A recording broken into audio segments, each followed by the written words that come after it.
What's up guys, and welcome to channel updates.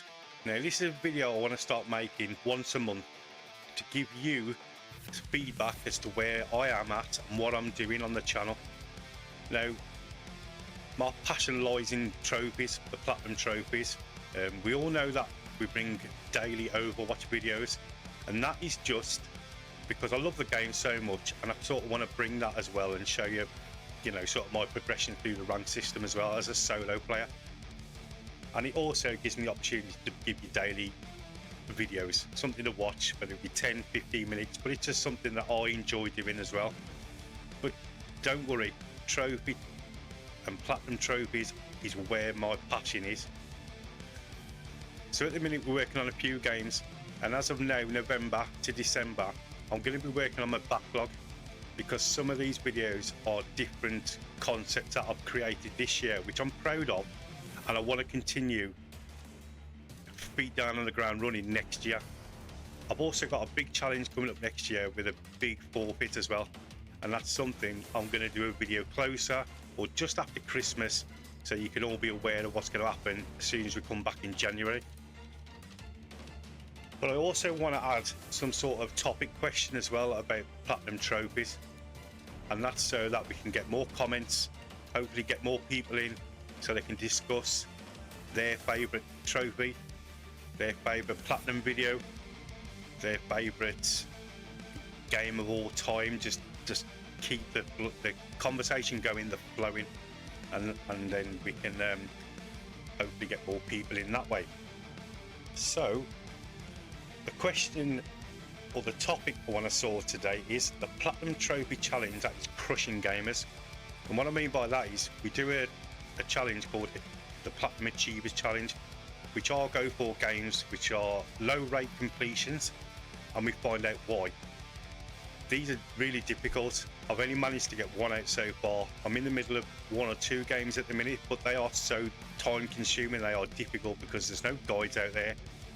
And this challenge excites me because it's back to like old school gaming, when there was no YouTube, there was no collectible videos, there was no this is how you can get this section done a lot easier, or this is where you can farm to get the trophy for this this part of the game and stuff like that. So the Platinum Trophy for gamers is the ultimate badge of honor, a shimmering symbol that you didn't just finish a game, you conquered it. You found every last secret, crushed every challenge, and squeezed every drop of content out of that code. But some platinums are basically digital ghosts, a prize so brutal, so demanding, that the completion rate plummets to less than 1%. Some even dip below 0.1%. So what makes these challenges so soul crushing that almost everybody fails? It's not just about getting good, we're talking about insane time sinks, infuriating luck, and trials that push players to the psychological limits. And today we're looking at the exact moments that turn a platinum dream into a gamer's nightmare. And just a heads up, rarity percentages on sites like PSN profiles can change over time as more people attempt these challenges, so the numbers we're using are what's current now. So what exactly turns a fun challenge into an impossible trial? It usually boils down to a few key ingredients. The first one, you've got the pure skill barrier. Now these are trophies that demand a level of mechanical perfection most people can only dream of, and think pixel perfect jumps or flawless combat combos. Next is the permadeath gauntlet. These trophies you beat an entire game usually on the hardest difficulty with just one life. One wrong move and hours of progress vanish in an instant. And then there's the soul crushing grind.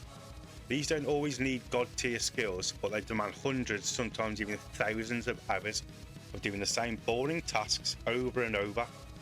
It's less of a test of skill and more of a war against your own sanity. And finally, the one everyone hates, random number generation, or RNG for short.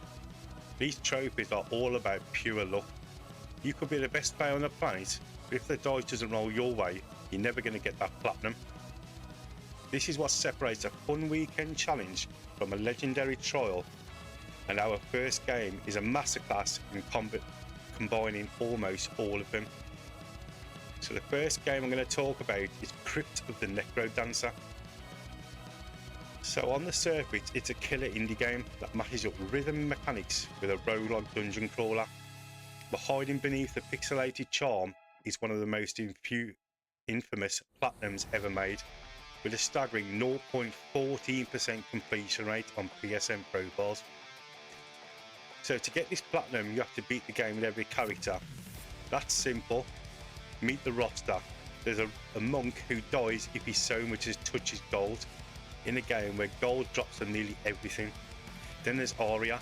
He dies in a single hit, and if she ever misses a beat of the music, these challenges alone are enough to make the most players give up. But the trophy that seals the game's brutal legacy is the lowest of the low. It requires you to beat the game with all 9 characters back to back in a single, unbroken run without dying, and without picking up any items. That's a multi-hour gauntlet of perfection, where one tiny mistake sends you back to the very beginning. Even pro trophy hunters have called it mentally damaging. This isn't just a game, it's a lifestyle that demands hundreds, if not thousands, of hours of practice. And then there's another game I'm going to talk about, Wolfenstein 2: The New Colossus. Mein Leben of Wolfenstein 2: The New Colossus is a fast and brutal, critically acclaimed shooter. For most, it's a wild ride. For Platinum Hunters, it's a source of pure dread, and it almost entirely because of that one trophy. Now, Mein Leben demands you to beat the entire game on the hardest difficulty in one sitting, no saves and checkpoints, and if you die, whether it's your first shootout or during the final boss, you are booted straight back to the main screen. You've got to start over from scratch. The platinum rarity sits an intimidating 0.1% on some trackers. Just think about that. A single successful run in a multi-hour, high-stress combat puzzle where any mistake can be fatal, enemies can be shred in seconds, and you're constantly being swarmed. Hunters who've actually pulled off describe it as an exhausting exercise in pure memorization, running the game on low difficulties dozens of times just to map out every single enemy, safe route, and it's a 6-hour tightrope walk, with a moment lapse in focus means doing it all again. It's no wonder the Mein Leben trophy, with its 1.62% achiever rate on PSN profiles, has become a legend. Now, our fourth entry isn't hard because of permanent or possible combat. It's infamous for single, maddeningly, simply minigame. Final Fantasy is a beloved classic, but its platinum trophy is held hostage by a jump rope. The Hail to the King trophy was a measly 2.0% achievement rate on some trackers, and here's why. You have to jump a rope 1,000 times in a row. It sounds like a joke, but it's a practical nightmare. The rhythm starts slow, but changes speed multiple times at 200 jumps. It switches to a tricky double Dutch pattern, then speeds up again at 300. This goes on for nearly 8 minutes of flawless, non-stop button pressing. Your eyes burn, your thumbs ache, your brains turn to mush, and from the monetary people I've reported spending dozens of hours spreading over the weeks just for this one trophy, his frustration is so legendary that many have resorted to using PC remote play with a special script just to automate the jumps. When a trophy is so annoying that players would rather learn to run a bot than actually play the game, you know the designers cooked up something truly evil. Coming up next, a game that looks a friendly cartoon platformer, but is actually a finely tuned instrument of pain, and that's Crash Bandicoot 4. It's about time, brought the series back to its roots, and that includes the classic controller breaking difficulty. The platinum trophy for the PS4 is a brutal 3.45% rarity on PSN profiles. This game puts 2 enormous barriers. First, the platinum time trial relics. Unlike older games where gold was good enough, Crash 4 demands platinum, which requires near perfect frame precise runs of every single level. But even that is nothing compared to the real challenge, the insanely perfect relics. To get one of these, you have to beat a level from start to finish, breaking every single crate without dying once. There are 38 of them. In the early levels it's tough, In the late levels, it just feels generally impossible. You can spend hours mastering a stage only to die on the very last crate and have to do it all again. This requirement single-handedly broke countless players and is the main reason the Platinum is one of the hardest of its generation. And the final game we're going to get to. It's a legend in itself, a game so notorious that it's had its name has become shortened for the impossible platforming Super Meat Boy. The platform for this game is one of the rarest, with some trackers listing it as low as 0.3%.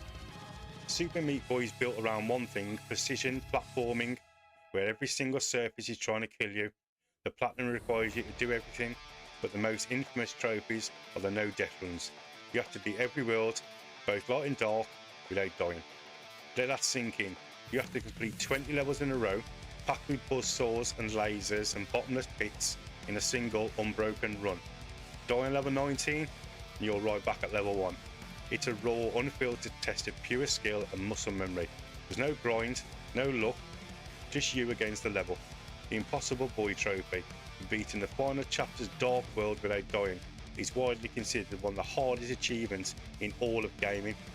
Earning these no-death runs is a badge of honour that makes Super Meat Boy Platinum one of the rarest and one of the most respected and feared prizes out there. So from the rhythmic hell of Crypt, the Necrodancer, to the flawless platforming of Super Meat Boy, these Platinums are more than just gaming achievements.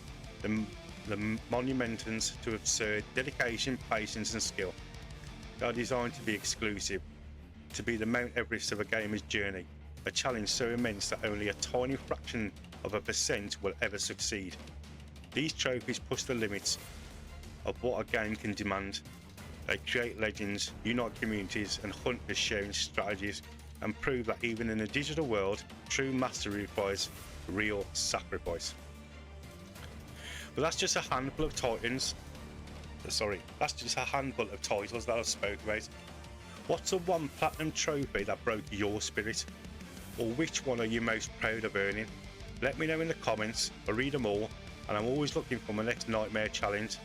So if you've got anything, let me know and I'll take a good look at it.